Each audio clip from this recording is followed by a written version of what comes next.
আসসালামু আলাইকুম গাইস, আমি আছি আপনাদের সাথে ফারজানা আলী। জরুটি তো আপনারা সবাই বানিয়ে খেয়ে থাকেন, কিন্তু আজকে আমি আমার নিজস্ব স্টাইলে জরুটি তৈরি করব। তাহলে চলুন দেখে নেওয়া যাক আমার জরুটির রেসিপি। তো আমি জরুটি তৈরি করার জন্য নিয়ে নিয়েছি 1 কাপ চিনি, ঘি, 2টা ডিম, 2 কাপ ময়দা আর সামান্য পরিমাণ কালো জিরে। আর এখন আমি এই সবগুলো উপকরণ দিয়ে একটা ব্যাটার তৈরি করব। তাহলে চলুন আমি তৈরি করে নিই আমার নিজস্ব স্টাইলে জরুটির ব্যাটার। আর হ্যাঁ, স্বাদ মতো লবণ তো থাকছেই। তো প্রথমেই আমি ময়দার মধ্যে আমার চিনিগুলো ঢেলে দিচ্ছি, তারপর দিয়ে দিচ্ছি কালো জিরে। এইবার এতে দিয়ে দেব স্বাদ মতো লবণ। যে কোনো মিষ্টি খাবারেই কিন্তু লবণের ব্যালেন্সটা যদি ঠিক না থাকে তাহলে কিন্তু খেতে ভালো লাগে না। তাই লবণটা আমি আমার পরিমাণ অনুযায়ী দিয়ে দিচ্ছি। আর এবার দিয়ে দিচ্ছি ডিম দুটোকে আমি ভালোভাবে ফাটিয়ে ভিতরের অংশটা দিয়ে দেব।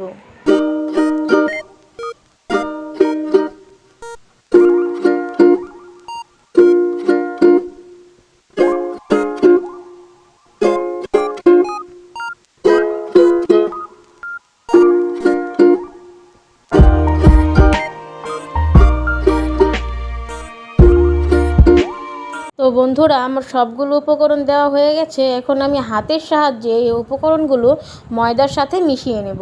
উপকরণগুলো মেশাতে মেশাতে এই পর্যায়ে আমি অল্প অল্প করে পানি দিয়ে দেব।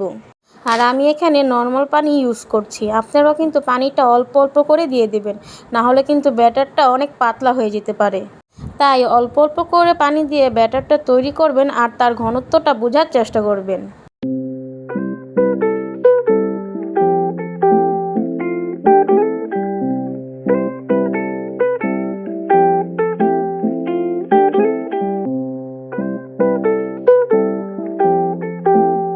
তো দেখতেই পাচ্ছেন বন্ধুরা, আমার ব্যাটারটা একদম তৈরি হয়ে গেছে। আর আপনাদের বোঝানোর জন্য দেখিয়ে দিচ্ছি আমার ব্যাটারটা ঠিক কতটুকু ঘনত্ব বা পাতলা হয়েছে। তো বন্ধুরা, আপনারা ব্যাটারটা দেখে নিশ্চয়ই বুঝতে পারছেন কতটুকু ঘন বা পাতলা হয়েছে। তাহলে চলুন চলে যাওয়া যাক পরবর্তী ধাপে। পরবর্তী ধাপের জন্য চুলায় আমি একটা ফ্রাইং প্যান বসিয়ে নিয়েছি। ফ্রাইং প্যানটা গরম হয়ে গেলে এতে দিয়ে দিচ্ছি হাফ টিস্পুন ঘি। আর ঘিটা গরম হয়ে এলে এবার আমি পুরো ফ্রাইং প্যানে ঘিটা মাখিয়ে নিচ্ছি। আমার ঘিটা মাখানো হয়ে গেছে। এ পর্যায়ে আমি জরুটির ব্যাটারটা দিয়ে দিচ্ছি। আপনারা আপনাদের টেস্ট অনুযায়ী পাতলা বা মোটা করে দিতে পারেন, কিন্তু আমি এখানে মিডিয়াম সাইজের দিয়ে দিচ্ছি।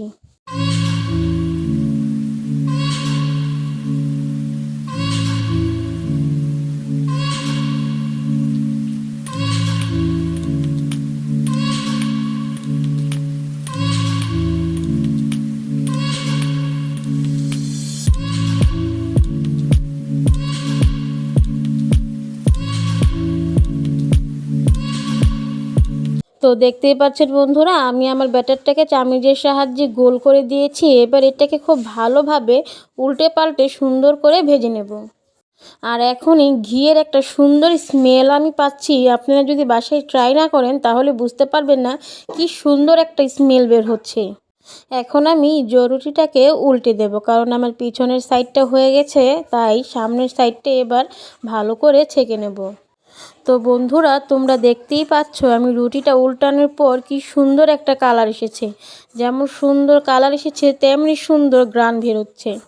আমি আবারও বলছি, তোমরা যদি বাসায় ট্রাই না করো তাহলে বুঝতে পারবে না ঘি আর কালো জিরার কম্বিনেশনে কি সুন্দর একটা গ্রান বের হচ্ছে।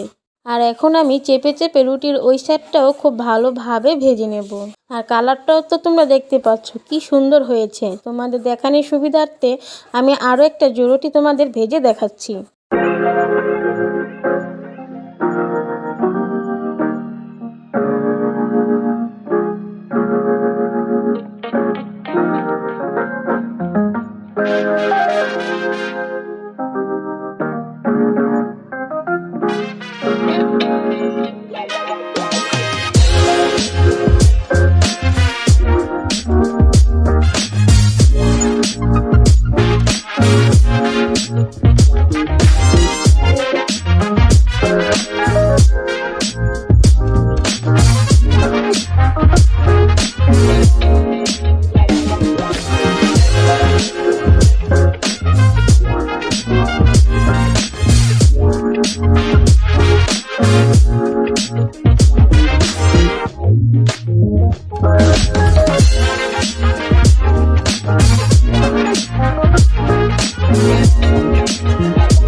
তো বন্ধুরা, তোমরা দেখতেই পারছো তৈরি হয়ে গেছে গরম গরম আমার সকালের নাস্তা। যেদিন হাতে সময় কম থাকবে সেদিন এই জরুটিটা অবশ্যই ট্রাই করতে পারো। অবশ্যই তোমাদের খুবই ভালো লাগবে, পাশাপাশি মিটবে তোমাদের ক্ষুধা আর ঠান্ডা থাকবে তোমাদের মাথা। তো বন্ধুরা, আমার এই ভিডিওটা যদি আপনাদের ভালো লেগে থাকে তাহলে অবশ্যই একটা লাইক আর সাবস্ক্রাইব করে দেবেন, আর পাশাপাশি বেল নোটিফিকেশনটা বাজিয়ে রাখবেন সর্বপ্রথম আমাদের ভিডিও দেখার জন্য। তাহলে আমি ফারজানা আলী আজকের মতো বিদায় নিচ্ছি। আপনারা সবাই ভালো থাকবেন, সুস্থ থাকবেন, আর অবশ্যই লাইক সাবস্ক্রাইব করে আমাদের পাশে থাকবেন। আর আমার এই রেসিপিটা ভালো লাগলে কমেন্টে জানাতে ভুলবেন না। আল্লাহ হাফেজ।